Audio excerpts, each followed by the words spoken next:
ألف باء ألف باء تاء ثاء تاء ثاء جيم حاء خاء. ജ്ഞാനപ്രസരണത്തിന്റെ സുവർണ ശോഭയേകി ജ്ഞാനോദയത്തിന്റെ പറുദീസ തീർത്ത മഖ്ദൂമുമാരുടെ ഓർമ്മകളെ നെഞ്ചേറ്റി കുന്തിപ്പുഴയുടെ കുഞ്ഞോളങ്ങൾ തഴുകിയെത്തുന്ന മന്ദമാരുതന്റെ സീൽക്കാരങ്ങളേറ്റ് തല ഉയർത്തി നിൽക്കുന്ന വിജ്ഞാനഗേഹം എളാട് ഏലംകുളം അൽ-അസ്ഹർ ഇസ്ലാമിക് അക്കാദമി 7ാം വാർഷിക 1ാം സനദ്ദാന മഹാസമ്മേളനം 2025 ജനുവരി 28 മുതൽ ഫെബ്രുവരി 1ാം തീയതി വരെ വൈകിട്ട് 7 മണിക്ക് വൈവിധ്യങ്ങളായ പരിപാടികളോടെ എളാട് മപ്പാട്ടുകര ചെക്ക് ഡാമിന് സമീപം സജ്ജീകരിച്ചിരിക്കുന്ന വേദിയിൽ പ്രൗഢമാവുകയാണ്. കണ്ടോ കണ്ടോ കണ്ടോ എൻ ഹബീബിൻ പൂമുഖം, കേട്ടോ കേട്ടോ കേട്ടോ എൻ ഹബീബിൻ തേൻ സ്വരം.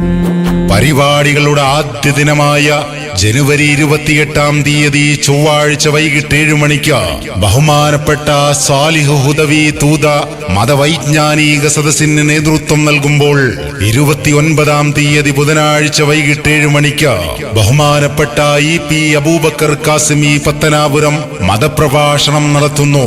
ജനുവരി 30, 31 വ്യാഴം വെള്ളി ദിവസങ്ങളിൽ CA ദാരിമി മപ്പാട്ടുകര കഥാപ്രഭാഷണം നടത്തുമ്പോൾ സമാപന ദിവസമായ ഫെബ്രുവരി 1ാം തീയതി ശനിയാഴ്ച വൈകിട്ട് 7 മണിക്ക് ഐതിഹാസിക സനദ്ദാന മഹാസമ്മേളനത്തിൽ സയ്യിദ് ജിഫ്രി മുത്തുക്കോയ തങ്ങൾ, പാണക്കാട് സയ്യിദ് സാദിഖ് അലി ശിഹാബ് തങ്ങൾ, പാണക്കാട് സയ്യിദ് സാബിഖ് അലി ശിഹാബ് തങ്ങൾ, സയ്യിദ് OM സൈനുൽ ആബിദ് തങ്ങൾ മേലാറ്റൂർ, കുഞ്ഞി മുഹമ്മദ് മുസ്ലിയാർ നെല്ലായ, ഉസ്താദ് മൗലാന എ നജീബ് മൗലവി, ഷെയ്ഖുന ബാപ്പു മുസ്ലിയാർ ഏലംകുളം തുടങ്ങിയ പ്രമുഖ വ്യക്തിത്വങ്ങൾ സംബന്ധിക്കുന്നു. ഏവരെയും ഹൃദ്യമായി സ്വാഗതം ചെയ്യുന്നു, ക്ഷണിക്കുന്നു.